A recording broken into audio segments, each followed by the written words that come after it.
ஒரு அழகான ஆற்றங்கரை கிராமம். அங்கே சுமதிங்கிற ஏழை விதவை அம்மாவும் அவளோட வாலிப மகன் ரவியும் அவனது தங்கை கவிதாவும் வாழ்ந்து வந்தாங்க.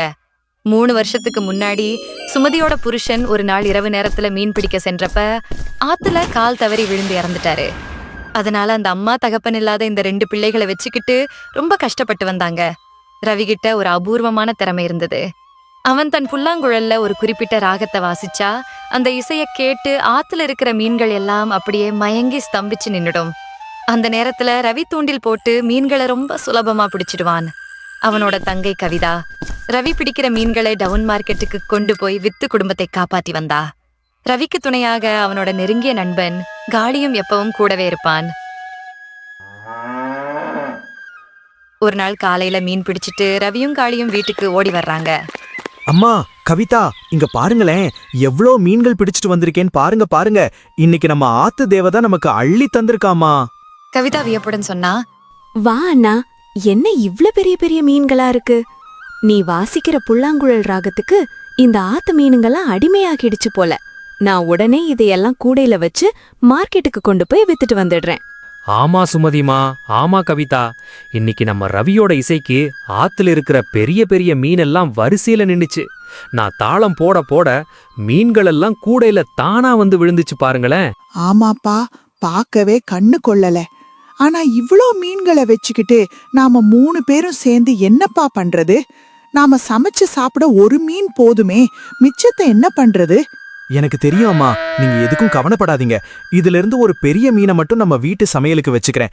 மிச்ச எல்லாத்தையும் இப்பவே காளியோட சேர்ந்து டவுன் மார்க்கெட்டுக்கு கொண்டு போய் வித்துட்டு வந்துடுறேன். கவிதா, நீ அம்மாவுக்கு சமையல்ல உறுதி பண்ணு. இப்ப நீங்க அவசர அவசரமா சந்தைக்கு போக வேண்டிய அவசியம் இல்லப்பா. ரவி, காளி 2 பேரும் முதல்ல கை முகம் கழுவிட்டு வந்து உட்காருங்க. நான் உங்களுக்கு சூடா சாப்பாடு போடுறேன். சாப்பிட்டுட்டு அப்புறமா போலாம். இப்ப நான் எதுவும் சாப்பிட மாட்டேன் அம்மா. பசியெல்லாம் அப்புறம் பாத்துக்கலாம். முதல்ல இந்த மீன்களை வித்துட்டு வந்துடுறேன். நல்ல புது மீனா பச்சையா இருக்குல்ல, பார்த்த உடனே மார்க்கெட்ல வித்துரும். காசு வந்தா நம்ம குடும்பத்துக்கு ரொம்ப உதவியா இருக்குமா. ஆமா சுமதிமா, ரவி சொல்றதுதான் சரி. மீன் வாடி போறதுக்குள்ள வித்துடணும். நாங்க சீக்கிரம் போயிட்டு வந்துடுறோம். நீங்க சாப்பாட்ட மூடி வைங்கம்மா. இதுக்கு மேல உங்க 2 பேருக்கிட்டையும் என்னால வாதாட முடியாது. நீங்க நினைச்சதைத்தான் செய்வீங்க. ஆமா அம்மா, நாங்க உங்க நல்லதுக்கு தானே சொல்றோம். சரி, நான் சொல்றத கொஞ்சம் கேளுங்களேன். நான் இனிமே தினமும் இதே மாதிரி மீன் பிடிச்சு சந்தைக்கு கொண்டு போவேமா. காளியும் எனக்கு உதவியா வருவான். நம்ம கவிதா கல்யாணத்துக்கு இப்பவே நகை சேர்க்க ஆரம்பிக்கணும். நம்ம வீட்டுக்கு இனிமே எந்த குறையும் இருக்காது. கஷ்டமெல்லாம் தீந்துடும். என் மகன் வீட்டை பத்தியும் நம்ம வறுமைய பத்தியும் இவ்ளோ கவலைப்படுறான். உன்னோட வயசுல இருக்கிற மத்த பசங்கள்லாம் ஊருக்குள்ள ஓடி ஆடி ஜாலியா சுத்துறாங்க, வேலை வெட்டி இல்லாம இருக்காங்க. ஆனா நீ குடும்பத்துக்காக எவ்ளோ கஷ்டப்படுற. நான் உழைக்கலேன்னா உங்களையும் தங்கை கவிதாவையும் யாரம்மா கவனிச்சுப்பா? எனக்கு நீங்க தானே எல்லாமே. நீங்களே சொல்லுங்கம்மா, நான் இந்த நிலைமையில பொறுப்பா கஷ்டப்படாம யாரு கஷ்டப்படுவா? அம்மா, அண்ணன் இருக்கிற வரைக்கும் நமக்கு எந்த கவலையும் இல்லம்மா. அண்ணனோட உழைப்பு நம்மள காப்பாத்தும். நானும் மார்க்கெட்ல மீன் வித்து உங்களுக்கு துணையா இருப்பேம்மா. உன் அப்பா மட்டும் இப்ப உயிரோட இருந்திருந்தா உன்னை இந்த நிலைமையில இவ்ளோ பாரத்தை சுமக்க விட்டுருக்க மாட்டாருப்பா. உன்னை இன்னும் பெரிய படிப்பு படிக்க வச்சிருப்பாரு. எனக்கு எந்த கஷ்டமும் இல்லையம்மா. என்னோட புல்லாங்குழல் இசையை கேட்டு மீன்கள் எல்லாம் கரைக்கு ஓடி வந்துடுறப்போ எனக்கு களைப்பே தெரியாது. நான் அதை சுலபமா பிடிச்சிடுவேன். இதுல என்ன கஷ்டம் இருக்க போகுது? அவ்வளவுதான். ஆமா சுமதிமா, ரவி புல்லாங்குழல் வாசிச்சா ஆத்துல இருக்கிற மீனுங்க மட்டும் இல்ல, நானே மயங்கிடுவேன். அவன்கிட்ட இருக்கிறது தெய்வீக கலைமா. இருந்தாலும் பாரு ரவி, யாருடைய கெட்ட கண்ணும் உன் மேல பற்றக்கூடாது. ஊருக்குள்ள சுத்தியும் பொறாமைக்காரர்களுக்கும் எதிரிகளுக்கும் பஞ்சம் இல்ல. உன்ன மாதிரி வளர்ந்து வர்ற இளைஞனை பார்த்தா ஊர்கண்ணு பொல்லாததுப்பா. ஒரு தடவை கெட்ட கண்ணு பட்டுடுச்சுன்னா அதுல இருந்து தப்பிக்கிறது ரொம்ப கஷ்டம். மனசுக்கு ஏதோ பயமா இருக்கு. நீங்க என்னை பத்தி ரொம்ப வீணா யோசிச்சு கவலைப்படுறீங்கம்மா. என்ன நினைச்சோ, என் கலையை நினைச்சோ நீங்க இவ்வளவு கவலைப்பட வேண்டிய அவசியம் இல்ல. நான் நல்லா வளர்ந்த வாலிபனம்மா. என்ன நான் பார்த்துப்பேன், ஜாக்கிரதையா இருப்பேன். இது ஒரு தாயோட மனசுப்பா. உனக்கு சொன்னா புரியாது. நீ சொந்தமா ஒரு குடும்பத்தை நடத்தும் போதுதான் என் பயம் உனக்கு முழுசா புரியும். சரியம்மா, நாங்க கிளம்புறோம். இன்னும் லேட் பண்ணா மீனெல்லாம் கெட்டு போயிடும். சந்தையில விலை போகாது. சரியா? நான் போயிட்டு வரேன். கவிதா, அம்மாவை பாத்துக்கோ. கொஞ்சம் பழைய சாதமாவது சாப்பிட்டுட்டு போயிருந்தா நல்லா இருந்திருக்கும்பா. இல்ல அம்மா, வந்து பொறுமையா சாப்பிட்டுக்கிறேன். இப்ப வேணாம். சரி, நாங்க போயிட்டு வரோம் அம்மா. பத்திரமா இருங்க. ரவியோட வீட்டுக்கு பக்கத்துல தான் மாணிக்கம் என்ற மீனவர் வாழ்ந்து வந்தான். அவனோட மனைவி தெய்வானை, அவங்களோட பேராசை பிடிச்ச முரட்டு மகன் மணி மற்றும் அவனோட நல்ல குணமுள்ள தங்கை ரேகா. இதுதான் அவனோட குடும்பம். ரேகாவும் ரவியின் தங்கை கவிதாவும் பள்ளியில ஒன்னா படிச்ச நெருங்கிய உயிர் தோழிகள். அவங்க 2 பேரும் தங்களோட குடும்ப வறுமையை போக்குறதுக்காக டவுன் மார்க்கெட்ல உட்கார்ந்து மீன் வித்து குடும்பத்துக்கு உதவி பண்ணிட்டு வர்றாங்க. ஆனா மணி ரொம்ப மோசமானவன். அடுத்தவங்க நல்லா இருந்தா தாங்க மாட்டான். ரவி புல்லாங்குழல் வாசிச்சு மீன் பிடிக்கிறது இவனுக்கு கொஞ்சம் கூட பிடிக்கல. ஏன்னா இவங்க வலைய ஆத்துல வீசினா ஒரு மீன் கூட மாட்ட மாட்டேங்குது. ஒரு நாள் சாயங்காலம் ரவியும் காளியும் ஆத்துல மீன் பிடிச்சிட்டு இருக்கும்போது மணி அங்கே வர்றான். அவன் ரவி மீன் பிடிக்கிறத பார்த்து போறாமையில ஆத்துல கல்லெறியறான். டே மணி, நீ ஏன்டா இங்க வந்து ஆத்துல கல்லெறியற? நான் இங்க புல்லாங்குழல் வாசிச்சு மீன் பிடிச்சிட்டு இருக்கிறது உன் கண்ணுக்கு தெரியல? நீ இப்படி முட்டாள்தனமா கல்லெறியறதுனால பயந்து போய் மீன்கள் எல்லாம் ஓடி போயிடும். ஏன் இப்படி பண்ற? ஆமா, பெரிய இவர் வந்துட்டார், மீன் பிடிக்கிற ஜாம்பவான். பெரிய ஆள் மாதிரி பேசுறியா? நீ மட்டும் தனியாவே தினமும் எல்லா மீனையும் பிடிச்சுக்கிட்டே இருப்ப. நாங்க என்ன இங்க வந்து வேடிக்கை பார்த்துட்டே இருக்கணுமா? உன்னை இனிமே இந்த ஆத்து பக்கம் எப்பவும் மீன் பிடிக்க விட மாட்டேன்டா. என்ன பண்ணுவ? டே மணி, வாயை மூடுடா, ஒழுக்கமா பேசு. திறமை இருந்தா நீயும் வலை வீசி மீன் பிடி. அதை விட்டுட்டு ஏன்டா இங்க வந்து வம்பு சண்டை இழுக்கிற? உன் அப்பன் பெரிய மீனவன்னு சொல்றியே, அவரால ஏன் மீன் பிடிக்க முடியல? டேய் காளி, நீ யாருக்கு வக்காலத்து வாண்ற? நானும் எங்க அப்பாவும் தினமும் காலையில இருந்து ஆத்துல வலைய வீசுறோம். ஆனா வலையில ஒரு சுண்டக்கா மீன் கூட மாட்ட மாட்டேங்குது. ஆனா இவன் எப்படிதான் இந்த சாதாரண தூண்டில வச்சுக்கிட்டு இவ்வளவு மீன்களை பிடிக்கிறானோ தெரியல. அதுவும் பெரிய பெரிய மீனா பிடிக்கிறான். எங்களுக்கு மட்டும் ஏன் கிடைக்க மாட்டேங்குது? இதுல ஏதோ சதி இருக்கு. அடடே, உனக்கு என்ன ஆச்சுடா மணி? நாம ஒரே பள்ளியில ஒன்னா படிச்சவங்க. ஏன் இப்படி பொறாமைப்படுற? நான் உனக்கு என்ன கெடுதல் பண்ணுனேன் சொல்லு. உனக்கும் மீன் வேணும்னா நீயும் என் கூட வந்து உட்கார்ந்து மீன் பிடியேன். பாரு, உனக்கும் நிறைய மீன் கிடைக்கும். வா, இங்க வந்து என் பக்கத்துல உட்காரு, நம்ம சேர்ந்து பார்க்கலாம். நான் ஏன்டா உன் கூட உட்காந்து பிச்சை எடுக்கணும்? எனக்கு உன்னை பார்த்தாலே செம்ம கோபம் வருதுடா. என்னால பொறுத்துக்கவே முடியல. நீ புல்லாங்குழல் வாசிச்சு மீன் பிடிக்கிற, ஆனா எங்களால ஒன்னும் பண்ண முடியல. உன் பக்கத்துல வந்தாலே எனக்கு வெறுப்பா இருக்கு. நாங்க ஏழையா இருக்கோம், அப்பனில்லாத குடும்பமா இருக்கோன்றதுனால தானே நீ எங்களை மதிக்காம இப்படி கேவலமா பேசுற. பார்த்துட்டே இரு மணி, ஒரு நாள் நாங்க எங்க உழைப்பால ரொம்ப பெரிய ஆளாவோம். பார்க்கலாம், நீ எப்படி பெரிய ஆளாகிறன்னு நானும் பார்க்கறேன். உன்ன மாதிரி ஆளுங்கள்லாம் எப்பவும் பணக்காரன் ஆக முடியாதுடா. அதுக்கு ஒரு யோகம் வேணும்.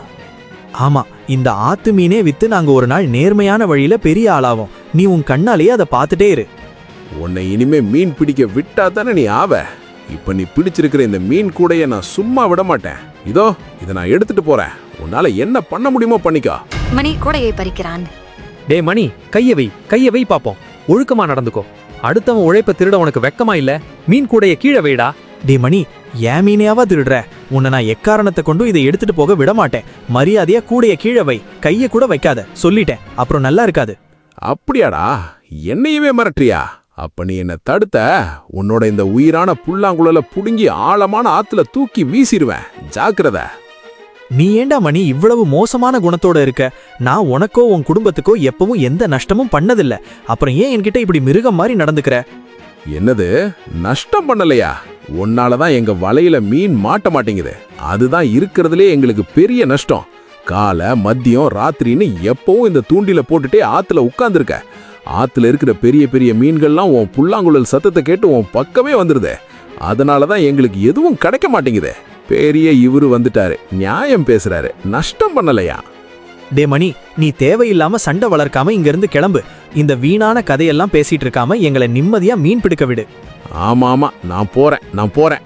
ஆனா இந்த மீன்களை எடுத்துக்கிட்டு தான் போவேன். உன்னால முடிஞ்சதை பாத்துக்கோ. கிளம்புறேன். மணி மீன்களுடன் ஓடுகிறான். மறுநாள் மாணிக்கம் மீன்கள் எதுவும் கிடைக்காம சோகமா வீட்டுக்கு வர்றாரு. தெய்வானை கோபமாக கேட்டால், எங்க இன்னைக்கும் வெறும் கையோட வரீங்க? நான் உங்ககிட்ட எத்தனை தடவை சொன்னேன், வெறும் கையோட வீட்டுக்கு வராதீங்க, ஊருக்குள்ள மானம் போகுதுன்னு. மாணிக்கம் சோர்வாக வலைய வைத்துவிட்டு சொன்னாரு, நான் என்ன பண்றது தெய்வான? ஆத்துல மீனே கிடைக்கல. என் மேல என்ன தப்பு இருக்கு? அப்ப நீங்க ஏன் கவலைப்படுறீங்க? அண்ணன் மணிதான் தினமும் பெரிய பெரிய மீன்களை கொண்டு வரானே, அப்புறம் என்ன? அப்ப நான் மட்டும் என்ன பண்றது? கடன்காரன் வாசல்ல வந்து நிக்கிறான். நம்ம ரேகாவுக்கு டவுன் மார்க்கெட்ல மீன் விக்கிறதுக்கு தேவையான செலவுகளுக்கு காசு இல்ல. நாம எத்தனை நாள் இப்படியே இருக்கிறது? நேத்து ராத்திரியில இருந்தே ஆத்துல தான் கிடந்தேன். வலைய வீசிக்கிட்டே இருந்தேன். கை காலெல்லாம் வலிக்குது. ஆனா ஒரு மீன் கூட மாட்டல. மகன் மணிய கூட கூட்டிட்டு போயிருந்தா அவனுக்கு இருக்கிற ராசினாலேயாவது மீன் மாட்டியிருக்கும்த. நேத்து அவன் எவ்ளோ பெரிய பெரிய மீன்களை வீட்டுக்கு பிடிச்சிட்டு வந்தான்னு உங்களுக்கு தெரியாதா? அவனை மதிக்கவே மாட்டேங்கிறீங்க. அட போ தெய்வானே, உண்மை தெரியாம பேசாத. நான் வர்ற வழியில ரவியோட அம்மா சுமதிய பார்த்தேன். அவங்க அழுதுட்டே சொன்னாங்க, நேத்து ரவி கஷ்டப்பட்டு பிடிச்ச மீன்களை நம்ம மணி வலுக்கட்டாயமா அடிச்சு பிடுங்கிட்டு வந்துட்டானு. இதை கேட்டதும் ரேகா கோபமாக சொன்னாள். என்னது? அண்ணன் மணி ரவி அண்ணா கிட்ட இருந்து மீன்களை பறிச்சிட்டு வந்தானா? அம்மா, அண்ணன் பண்றது தப்புமா. ரவி அண்ணாவோட தங்கை கவிதா என் பள்ளி தோழி. நாங்க 2 பேரும் ஒன்னா மார்க்கெட்ல மீன் விக்கிறோம். அவங்க குடும்பம் எவ்வளவு ஏழை தெரியுமா? அவங்க உழிப்ப அண்ணன் திருடலாமா? வாய மூடு ரேகா, உனக்கு ஒண்ணும் தெரியாது. அந்த பொம்பளையே சரியில்லை. ரவியோட அம்மா சுமதி ஊர்ல யாராவது நல்லா இருந்தா அவளால தாங்கிக்கவே முடியாது. அதான் என் மகன் மேல பழி போடுறா. அட, அவங்க சொல்றது ஒரு பக்கம் இருக்கட்டும். ஆனா ஒரு விஷயம் உண்மைதான் தெய்வானே. ரவி வாலிப பையனா இருந்தாலும் தூண்டில் போட்டு பெரிய பெரிய மீன்களை பிடிக்கிறான். அந்த மீனை மார்க்கெட்ல வித்து தான் அவங்க குடும்பமே நடக்குது. ரவி ரொம்ப திறமசாலி. ஏங்க, நீங்க இத்தனை வருஷமா ஒரு மீனவரா இருந்தும் கூட உங்களால மீன் பிடிக்க முடியல. ஒரு இளைஞனை பாட்டு ஆச்சரியப்படுறீங்க. எனக்கும் தோணுது, நாமளும் ரவி கிட்ட இருந்து அந்த மீன் பிடிக்கிற வித்தையை எப்படியாவது கத்துக்கணும் போல இருக்கு. ஐயோ ராமா, இப்ப நீங்க அந்த ரவி கிட்ட போய் வித்தைய கத்துக்கணுமா? என்ன ஒரு கேவலம். அப்போது மணி பெரிய மீன் கூடையுடன் கெத்தாக வந்தான். அப்பா, இங்க பாருங்க, எவ்வளோ பெரிய மீன்கள் கொண்டு வந்திருக்கேன்னு. இனிமே தினமும் நான் இதே மாதிரி மீன் பிடிச்சிட்டு வருவேன். பாருங்கப்பா உங்க மகனோட திறமைய. அடேங்கப்பா, இவ்ளோ பெரிய மீன்களை நீ எப்படிதா பிடிச்ச? உன்கிட்ட தூண்டிலும் இல்ல, வலையும் இல்ல, முரட்டுத்தனமா கையாலேயே ஆத்துல இறங்கி பிடிச்சிட்டு வந்தியா என்ன? நிஜத்தை சொல்லுடா. அப்பா, இனிமே தினமும் காலையிலயும் சாயங்காலமும் நான் மீன் கொண்டு வருவேன். ஆனா அது எப்படி கொண்டு வரேன்னு மட்டும் என்கிட்ட கேட்காதீங்க. அந்த ரகசியத்தை நான் சொல்ல மாட்டேன். நீ தினமும் மீன் கொண்டு வந்து காசு கொடுத்தா மட்டும் போதும் மகனே, எங்களுக்கு அதுவே போதும். வித்தையை யாருக்கும் சொல்லணும்னு அவசியம் இல்ல. ரேகா அண்ணனை பார்த்து மனதுக்குள்ளே சொன்னாள். அண்ணன் பண்றது கொஞ்சம் கூட சரியில்லை. மார்க்கெட்ல கவிதாவிடம் இதை பற்றி நான் பேசியே ஆகணும். ரவி தினமும் கஷ்டப்பட்டு மீன் பிடிப்பான். கவிதா அத மார்க்கெட்ல விப்பா. ஆனா மணி அவனோட ஆட்களை வச்சு அத வலுக்கட்டாயமா பிடுங்கிட்டு போயிடுவான். ரவி மீன் பிடிச்சு கவிதா அத மார்க்கெட்ல வித்துதான் குடும்பத்தை நடத்துனாங்க. ஆனா இப்ப மணியோட தொல்லையால அவங்களால குடும்பத்தை நடத்த முடியல. ஒரு நாள் ராத்திரி ரவி வீட்டுல கவலையா உட்கார்ந்திருக்கான். மகனே, ரவி, கவிதா, இன்னைக்கு விசேஷமா எதுவும் சமைக்கலப்பா. காசும் இல்ல. கொளக்கரையிலிருந்து சுருள் கீரை இலைகளை பறிச்சிட்டு வந்தேன். அதைத்தான் கடைஞ்சு சமைச்சிருக்கேன். கொஞ்சம் சாப்பிடுங்கப்பா. பரவாயில்லம்மா, அண்ணன் கவலையா இருக்கிறப்ப எனக்கு இந்த சாப்பாடு கூட வேண்டாம்மா. அண்ணா, ஏன் அண்ணா இவ்ளோ கவலையா இருக்கீங்க? அம்மா, கவிதா, குடும்பத்தை நடத்துறதுல எவ்வளவு கஷ்டம் இருக்குன்னு எனக்கு புரியுது. உங்க கையில என்னால காசு கொடுக்க முடியலன்னு எனக்கு ஒரு மாதிரியா கஷ்டமா இருக்கம்மா. 2 நாளா என்னால ஒரு மீன் கூட கொடுக்க முடியல. நான் என்ன பிடிச்சாலும் மணி எல்லாத்தையும் நடுவழியிலேயே பிடுங்கிட்டு போயிடுறான். உன்னால மார்க்கெட்ல விற்கவும் முடியல. மீன் கொடுக்கலனா என் புல்லாங்குழலை உடைச்சு ஆத்துல வீசிடுவேன்னு மிரட்டுறான். அவன் ரொம்ப முரடனா இருக்கான். நீங்களே சொல்லுங்கம்மா, இப்ப நான் என்ன பண்றது? மணி, ஏன் உன்கிட்ட இப்படி மிருகம் மாதிரி நடந்துக்கிறான்? அவனோட அப்பா மாணிக்கத்துக்கிட்ட நேத்து கூட சொன்னேன். ஆனா அவங்க வீட்ல எந்த பிரயோஜனமும் இல்ல. மகனை அவங்க கண்டிக்கல. அவனோட அம்மா தெய்வானையும் அப்பாவும் அவனை கண்டிக்கிறதே இல்ல. அவன் அம்மா அவனுக்கு வக்காலத்து வாங்குறாங்க. அவங்க ஒழுங்கா சொல்லியிருந்தா அவன் தினமும் என்கிட்ட இருந்து இப்படி திருட்டுத்தனமா மீனை பிடுங்கியிருக்க முடியுமா? நீங்களே சொல்லுங்க. இனிமே நீ அந்த ஆத்துக்கு மீன் பிடிக்க போக வேண்டிய அவசியம் இல்லப்பா. கவிதாவும் மார்க்கெட்டுக்கு போக வேண்டாம். நமக்கு அந்த மீன் காசே வேண்டாம். நான் நாளையில இருந்து ஊருக்குள்ள ஏதாவது வேலை தேடிக்கிறேன். தேவைப்பட்டா மத்தவங்க வீட்டு வேலைகளையும் கூலி வேலைகளையும் செய்யறேன். என் மகனை நான் கஷ்டப்பட விட மாட்டேன். நான் நல்ல ஆரோக்கியமான வாலிபனம்மா. நான் நல்லபடியா உயிரோடு இருக்கும்போது நீங்க யாரு வீட்டுக்கும் வேலைக்கு போக வேண்டிய அவசியம் இல்லையம்மா. நான் வேலைக்கு விட மாட்டேன். என் மானம் போயிடும். ஆமாமா, நானும் இருக்கேன். மார்க்கெட்ல மீன் வித்து அண்ணனுக்கு துணையா நான் சம்பாதிக்கும் போது நாம ஏன் கவலைப்படணும்? அப்புறம் நம்ம குடும்பம் எப்படிப்பா நடக்கும்? சாப்பாட்டுக்கு என்ன பண்றது? கவிதாவுக்கும் மார்க்கெட் போக வர செலவுகள் இருக்கே. குடும்ப பாரமும் பொறுப்பும் ஓ மேல வச்சு கஷ்டப்படுறத ஒரு தாயா நான் விரும்பலப்பா. நான் பெரியவன் ஆயிட்டேன் அம்மா. எனக்கு எல்லாம் புரியும். என்னை சுத்தி உள்ள மற்றவங்க எல்லாம் அவங்க குடும்ப பாரத்தை சுமக்குறாங்க. நான் சுமக்க கூடாதா? ஆனா அந்த மணியோட தொல்லைய நீ எப்படிப்பா சமாளிப்ப? அவன் உன்னை ஏதாவது பண்ணிடுவானோன்னு பயமா இருக்கு. எனக்கு ஒரு யோசனை இருக்கம்மா. இனிமே நான் பகல்ல போகாம நடுராத்திரியில யாருக்கும் தெரியாம ஆத்துக்கு மீன் பிடிக்க போவேன். காளியும் என் கூட வருவான். அப்புறம் காலையில விடியறதுக்கு முன்னாடியே கவிதா டவுன் மார்க்கெட்டுக்கு கொண்டு போய் வித்துடுவா. அப்போ இந்த மணிக்கு இந்த விஷயமே தெரியவே தெரியாது. நாம நிம்மதியா இருக்கலாம். உனக்கு என்ன பைத்தியம் பிடிச்சிருக்கா ரவி? நடுராத்திரியில ஆபத்தான நேரத்துல உன்னை நான் ஆத்துக்கு மீன் பிடிக்க போக விடவே மாட்டேன். உன் அப்பாவும் நடுராத்திரியில ஆத்துக்கு போய் இறந்தாரு. அது ரொம்ப ஆபத்து. என்ன நினைச்சு நீங்க கவலைப்பட வேண்டியதில்லை அம்மா. காளி என் கூடவே இருப்பான். நாங்க பாத்துக்கிறோம். அம்மா, நீங்க நிம்மதியா தூங்குங்க, கவலைப்படாதீங்க. சரி, ரொம்ப வாதாடாம வந்து இந்த கீரை சாப்பாடாவது சாப்பிடுங்க. பார்க்க பார்க்க சில நாட்கள் கடந்து போச்சு. ரவியும் காளியும் தினமும் நடுராத்திரியில யாருக்கும் தெரியாம ஆத்துக்கு போய் மீன் பிடிச்சாங்க. அதிகாலையில கவிதா அதை டவுன் மார்க்கெட்ல கொண்டு போய் வித்துட்டு வந்தா. மீன் வித்த காசுல தாயும் மகனும் தங்கை கவிதாவும் நல்லபடியா வாழ்ந்து வந்தாங்க. இன்னொரு பக்கம் மணியால இப்ப வீட்டுக்கு ஒரு மீன் கூட திருடிட்டு வர முடியல. ஏன்னா பகல்ல ரவி ஆத்துக்கே வர்றதில்லை. ஒரு நாள் தெய்வானை மணியை கூப்பிட்டு கேக்குறா. ரேகாவும் மார்க்கெட்டுக்கு கிளம்பும் போது அங்கே நின்று கவனித்துக் கொண்டிருக்கிறாள். டே மணி, எங்கடா போற? தடிமாடு மாதிரி வளர்ந்திருக்கியே. வாலிப வயசான உனக்கு வீட்டு பொறுப்பு இருக்கா? வீட்ல ஒரு மீன் கூட இல்ல. எதுவா இருந்தாலும் சீக்கிரம் சொல்லுங்கம்மா. என்கிட்ட நேரம் இல்ல, ஃப்ரெண்ட்ஸ் வெயிட் பண்றாங்க. சொல்லுங்க. நேரம் இல்லனா என்ன அர்த்தம்? நாள் முழுக்க ஊர் சுத்துற உனக்கு அப்படி என்னதான் வேலை இருக்கு? ரேகா மார்க்கெட்ல மீன் விற்க போனோம், அதுக்கு ஒரு பைசா காசு இல்ல.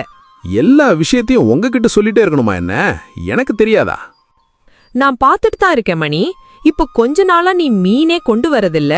மீன் பிடிக்கிறத ஏன் நிறுத்திட்ட? உங்க அப்பன் திட்டுறாரு. நான் எப்போம்மா மீன் பிடிச்சேன்? அந்த ரவி பிடிப்பான். அவங்கிட்ட இருந்து வலுக்கட்டாயமா அடிச்சு பிடுங்கிட்டு வந்து உங்ககிட்ட கொடுப்பேன். இப்ப அவன் எப்ப ஆத்துக்கு வர்றான், எப்ப போறான்னே தெரிய மாட்டேங்குதே. பகல் முழுக்க தேடினாலும் அவன் மீன் பிடிக்கிறதே என்னால பார்க்க முடியல. அவன் ஆத்துக்கே வர்றதில்ல. அப்படியா விஷயம்? நான் உனக்கு ஒரு ரகசியம் சொல்லவா? இன்னைக்கு காலையில உங்க அப்பா டவுன் மார்க்கெட்டுக்கு போனப்போ அங்கே கவிதாவும் காளியும் பெரிய பெரிய மீன்களை விற்கிறத பார்த்தாராம். நிஜமாமாமா? அந்த ரவி எப்போ மீன் பிடிக்க போறான்? அவனை நான் ஆத்துல மீன் பிடிக்க விடமாட்டேன்னு சொன்னேனே. அவன் பிடிச்சு கவிதா எப்படி மார்க்கெட்ல விக்கலாம்? பாருங்க அவங்களோட கொழுப்ப. எனக்கு தோணுது அவன் யாருக்கும் தெரியாம ராத்திரியில தான் திருட்டுத்தனமா மீன் பிடிக்கிறான் போல இருக்கு. ரேகா நடுவில் புகுந்து சொன்னால், அம்மா, ஏமா அவனுக்கு இப்படி ஐடியா கொடுக்கறீங்க? அவங்க கஷ்டப்பட்டு ராத்திரியில மீன் பிடிக்கிறாங்க. கவிதா காலையில மார்க்கெட்ல விக்கிறா. நீ ஏன் உழைக்க கூடாது? ஏன் அடுத்தவங்க உழைப்ப தேடணும்? நானும் தான் மார்க்கெட்ல மீன் விக்கிறேன். மணிரேகாவை மிரட்டினான். வாய மூடு ரேகா. உனக்கு அண்ணன் மேல பாசம் இல்ல. எப்ப பார்த்தாலும் மார்க்கெட்ல ஒன்னா உட்கார்ற அந்த கவிதாக்கு தான் சப்போர்ட் பண்ணுவேன். ரேகா கோபமாக அங்கிருந்து சென்றாள். அம்மா, நான் இன்னைக்கு ராத்திரி அவனை கண்காணிச்சு ஆத்திலே வச்சு தள்ளி முடிச்சிடுறேன். அப்புறம் அவனும் இருக்க மாட்டான், அவனோட புல்லாங்குழலும் இருக்காது. செய்யறத கொஞ்சம் சத்தம் இல்லாம பத்திரமா செய் மகனே. வெளியில போய் தேவையில்லாத எந்த போலீஸ் பிரச்சனையிலயும் மாட்டிக்காத. ஜாக்கிரத. அத பத்தி நான் பாத்துக்கிறேம்மா. என்னை யோசிக்க விடுங்க, நான் பிளான் பண்ணிப்பேன். இதையெல்லாம் ரேகா மறைஞ்சிருந்து கேட்டாள். அன்னிக்கு டவுன் மார்க்கெட்டில் கவிதாவும் ரேகாவும் மீன் கூடைகளுக்கு நடுவில் அமர்ந்து பேசிக் கொண்டிருக்கிறார்கள். ரேகா தன் அண்ணன் மணியின் திட்டத்தை கேட்டு பயந்து போய் பள்ளித் தோழியான கவிதாவிடம் எச்சரிக்கிறாள். கவிதா, என் அண்ணன் மணிய பத்தி உனக்கு தெரியும். அவன் ரொம்ப கோபக்காரன், முரட. இன்னைக்கு காலையில அம்மாவும் அவனும் பேசிக்கிட்டத நான் கேட்டேன். என் அண்ணன் மணி ரவி அண்ணாவை ராத்திரியில மீன் பிடிக்கிறத என் அண்ணன் கண்டுபிடிச்சிட்டான். அவனுக்கு ஏதாவது ஆபத்து பண்ணுவான்னு பயமா இருக்கு கவிதா. உங்க அண்ணனை ஜாக்கிரதையா இருக்க சொல்லு.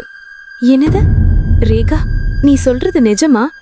என் அண்ணன் தான் எங்க குடும்பத்தோட ஒரே தூண். அவரு பிடிக்கிற மீனை மார்க்கெட்ல வித்துதான் நாங்க வாழ்கிறோம். அவருக்கு ஏதாவது ஆச்சுன்னா நாங்க நடுத்தெருவுக்கு வந்துடுவோம். நீ நல்ல பள்ளி தோழியா எனக்கு இத சொன்னதுக்கு நன்றி ரேகா. நான் இன்னைக்கே அண்ணன் கிட்ட சொல்றேன். ரவியின் வீட்டுக்கு கொஞ்சம் தூரத்துல ஒரு வயசான பாட்டி வாழ்ந்து வந்தாங்க. அவங்களோட பையனும் மருமகளும் ஒரு விபத்துல இறந்துதாங்க. அவங்களுக்கு ஒரு பேரன் இருந்தான். ரொம்ப கஷ்டப்பட்டு கூலி வேலை செஞ்சு பேரனை வளர்த்து பெரிய ஆளாக்கினாங்க. ஆனா அந்த பேரன் இப்ப நகரத்துல வேலை கிடைச்சதும் அவனோட ஆடம்பர மனைவியோட சுகமா வாழ்ந்து வர்றான். கிராமத்துல இருக்கிற பாட்டிய மறந்துட்டான். சாயங்காலம் சுமதி கடையில எண்ணெய் வாங்க போகும்போது பாட்டியை பார்க்கிறா. பாட்டி, எத்தனை நாளைக்கு அப்புறம் உங்களை பாக்குறேன். இப்பெல்லாம் நீங்க எங்க வீட்டு பக்கமே வர்றதில்ல. வந்தா கொஞ்சம் திண்ணையில உட்கார்ந்து பேசலாம்ல, ஏன் வர்றதில்ல? உன் வீட்டுக்கு தான் வந்துட்டு இருந்தேன் சுமதி. ஆனா வயசாயிடுச்சுல, முட்டி வலி, இப்போ சரியா நடக்க முடியலப்பா, அதான் வர முடியல. நீ இப்போ அவசரமா எங்க போற? வீட்டுல சமையலுக்கு எண்ணெய் இல்ல பாட்டி, அதான் கடத்தெருவுக்கு போய் எண்ணெய் வாங்கிட்டு வரலான்னு போறேன். சரி, அப்போ நீ போயிட்டு வா, அப்புறமா நாம உட்காந்து பேசலாம். பரவாயில்ல பாட்டி, இவ்ளோ நாளைக்கு அப்புறம் பாத்திருக்கோம், கொஞ்சம் பேசிட்டு போங்களேன். உங்க உடம்பு இப்போ பரவாயில்லையா? இப்போ என்கிட்ட சொல்றதுக்கு ஒரு நல்ல செய்தியும் இல்லம்மா. நான் பிறந்ததுல இருந்தே ஒரு ராசி இல்லாத பொம்பளை. என் தலையெழுத்து அப்படி. அப்படியெல்லாம் சொல்லாதீங்க பாட்டி. நீங்க இப்படி கவலையா பேசுறத கேட்கும்போது என் மனசுக்கு ரொம்ப கஷ்டமா இருக்கு. கடவுள் இருக்காரு பாட்டி. உன் வீட்லலாம் இப்போ எப்படி போயிட்டு இருக்கு? நீயும் என் மாதிரி புருஷன் இல்லாம கஷ்டப்படுற ஒரு பொம்பளை தானே. உனக்கு யார் இருக்கா? ஆமா பாட்டி, ஆனா இப்போ என் மகன் ரவி நல்ல வாலிபனா குடும்பத்தை தாங்குறான். கவிதாவும் மார்க்கெட்ல மீன் வித்து நல்லபடியா சம்பாதிக்கிறா. மணியோட தொல்லையால தினமும் ராத்திரி ஆத்துல காளியோட போய் மீன் பிடிச்சு காலையில கவிதா அத மார்க்கெட்ல வித்து வர்ற காசுல தாயும் மகளும் பசி இல்லாம குடும்பத்தை நடத்துறோம். ஒரு விதத்துல உன்னோட அதிர்ஷ்டம் நல்லதுதான் சுமதி. ரவி மாதிரி ஒரு பொறுப்பான மகன் உனக்கு கிடைச்சிருக்கான். கவிதாவும் நல்லா மார்க்கெட்ல மீன் விக்கிறா. என்னோட நிலைமைய பாரு. பேரன் பெரிய ஆளாயி லட்சக்கணக்கில் சம்பாதிச்சோம், எனக்கு ஒரு கஞ்சி ஊத்த ஆள் இல்ல. எவ்வளவு கஷ்டப்பட்டு அவனை வளர்த்தேன், இப்போ என்ன மறந்துட்டான். உங்க பேரன் முதல்ல இப்படி சுயநலமா இல்ல பாட்டி. அவன் ரொம்ப நல்லவனா தான் இருந்தான். கல்யாணத்துக்கு அப்புறம்தான் அந்த நகரத்து பொண்ணு பேச்ச கேட்டு மாறிட்டான் போல இருக்கு. ஆமா, நகரத்து பொண்ணை கல்யாணம் பண்ணிக்கிட்டான்ல, அதான் அவனுக்கு பாசம் போயிடுச்சு. நீங்க வருத்தப்பட்டு அழாதீங்க பாட்டி. உங்க பேரன் கண்டிப்பா ஒரு நாள் அவனோட தப்ப உணர்ந்து உங்ககிட்ட ஓடி வருவான் பாருங்க. சரி சுமதி, உனக்கு நேரம் ஆகுது, இருட்ட போகுது. கடையில போய் எண்ணெய் வாங்கிட்டு சீக்கிரம் வீட்டுக்கு போ. ரவியும் கவிதாவும் பசியோட வருவாங்க. சரி பாட்டி, நான் போயிட்டு வர்றேன். ஜாக்கிரதையா இருங்க. கவிதா மார்க்கெட்டில் இருந்து ஓடி வந்து தன் அண்ணன் ரவிகிட்ட ரேகா சொன்ன எச்சரிக்கையை சொல்கிறாள். ஆனால் ரவி தன் நண்பன் காளியுடன் தைரியமாக ஆற்றுக்குச் செல்கிறான். அங்கே மணி தன் ஆட்களுடன் வந்து காளியை பிடித்து வைத்துக் கொள்கிறான். ரவி அதிர்ச்சியாக சொன்னான், டே மணி, நீயா? இவ்ளோ நடுராத்திரியில நீங்க என்ன பண்ற? நீ என்ன துரத்துறத நிறுத்தவே மாட்டியா? நாம பொறுப்பா உழைக்கணும், அதை விட்டுட்டு ஏன்டா இங்க வந்த? உன்னை நான் இந்த ஊர்ல நிம்மதியாவே வாழ விட மாட்டேன்டா ரவி. நீ என்ன பெரிய புத்திசாலி நினைச்சிட்டு இருக்க? ராத்திரியில வந்து மீன் பிடிச்சு கவிதா மார்க்கெட்ல விக்க வச்சு என்னை ஏமாத்திடலான்னு பாத்தியா? என் கண்ணுல இருந்து நீ தப்பிக்க முடியாது. டே மணி, நீ இங்க இருந்து போயிடுடா. கை கூப்பி கேட்டுக்கிறேன், என்னை என் அம்மாவோட தங்கை கவிதாவோட நிம்மதியை வாழ விடுடா. உனக்கு புண்ணியமா போகும். கேள்விப்பட்டேன்டா, கவிதா தினமும் காலையில டவுன் மார்க்கெட்ல பெரிய பெரிய மீன்களை வித்து நிறைய காசு சம்பாதிக்கிறியாமே. இப்படி போனா நீங்க சீக்கிரமே பெரிய பணக்காரன் ஆயிடுவீங்க போல. அதை நான் பார்த்துட்டு சும்மா இருப்பேனா? டே, நான் உனக்கு அப்படி என்னடா கெடுதல் பண்ணுனேன்? நீ ஏன் என்கிட்ட எப்பவும் இப்படி மிருகம் மாதிரி வம்பு சண்டைக்கு வர? நான் பொறுப்பா உழைச்சுதானே வாழறேன். நான் உன்கிட்ட எந்த நியாயமும் சொல்ல மாட்டேன்டா. ஆனா அந்த புல்லாங்குழல் வாசிச்சு மீன் பிடிக்கிற ரகசியம் என்னன்னு மட்டும் எனக்கு இப்பவே சொல்லிடு. சீக்கிரம் சொல்லு, இல்லைன்னா அவ்வளோதான். நான் உனக்கு ஏற்கனவே பல தடவை சொன்னேன்ல மணி, என்கிட்ட வேற எந்த மந்திரமும் இல்ல. நான் புல்லாங்குழல்ல அந்த ராகத்தை வாசிப்பேன், மீன்கள் எல்லாம் இசையில மயங்கி கரைக்கு வந்துடுறப்போ நான் தூண்டில் போடுவேன். அவ்வளோதான், வேற எதுவும் இல்ல. சரி, ஆனா எனக்கு புல்லாங்குழல் வாசிக்க தெரியாது, என் அப்பனுக்கும் தெரியாது. வேற ஏதாவது வித்தை இருந்தா சொல்லு, சீக்கிரம் சொல்லுடா. என்ன நம்புடா, வேற வழியே இல்ல. புல்லாங்குழல் இசை மட்டும்தான் வழி. என்னது? நான் உன் பேச்ச கொஞ்சம் கூட நம்ப மாட்டேன். நீ ஏதோ மந்திரவாதி கிட்ட போய் மந்திரிச்சு வச்சிருக்க. பாரு மணி, நாங்க ரொம்ப ஏழைங்க. கவிதாவுக்கும் மார்க்கெட்ல பல பொறுப்புகள் இருக்கு. இந்த மீன் காசை வச்சுதான் எங்க அம்மாவோட பசி ஆறுது, எங்க குடும்பம் நடக்குது. இப்போ இந்த மீனை கவிதா விக்கலைன்னா நாங்க சாப்பாட்டுக்கு வழி இல்லாம பசியால கஷ்டப்படுவோம்டா, புரிஞ்சுக்கோ. அதைத்தாண்டா நானும் விரும்புறேன். உன் குடும்பம் சாப்பாடு இல்லாம அழியிறத பார்த்தா என் மனசுக்கு ரொம்ப சந்தோஷமா இருக்கும். நீ அழியணும்டா. டே மணி, நான் உன்கிட்ட கை கூப்பி கேட்டுக்கிறேன்டா, எங்களுக்கு எந்த கெடுதலும் பண்ணாதேடா, பண்ணாத. சாபம் பொல்லாததுடா. மணி நெஞ்சை நிமிர்த்தி நக்கலாக சொன்னான், நீ பேசுறத கேட்டா எனக்கு சிரிப்பு தான் வருதுடா. நீ என்ன சிரிக்க வைக்கிற. சரி ஓகே மணி, உனக்கு மீன் வேணும்னா நான் உனக்கு புல்லாங்குழல் வாசிக்க கத்துத்தரேன் பாரு. அப்புறம் நீயும் என்ன மாதிரி மீன் பிடிக்கலாம், நான் உனக்கு சொல்லித்தரேன். கத்துக்கிறியா? என் மீனை விட்டுடு. அட போடா, உன் பிச்சை எனக்கு வேண்டாம். இப்பவே உன்னை தண்ணியில தள்ளி விட போறேன். டேய், இவன் கை காலை கட்டுங்கடா. இவன் ஆத்தோட அடிச்சிட்டு போகட்டும். டே மணி, வேண்டாண்டா. எனக்கு ஏதாவது ஆச்சுன்னா என் அம்மாவும் தங்கையும் அதை தாங்காம கஷ்டப்படுவாங்கடா. என்கிட்ட இப்படி பண்ணாதேடா, பாவண்டா நீ. நான் ஒரு பரம்பரை மீனவனோட மகனா இருந்து கூட என்னால ஆத்துல ஒரு மீன் பிடிக்க முடியல.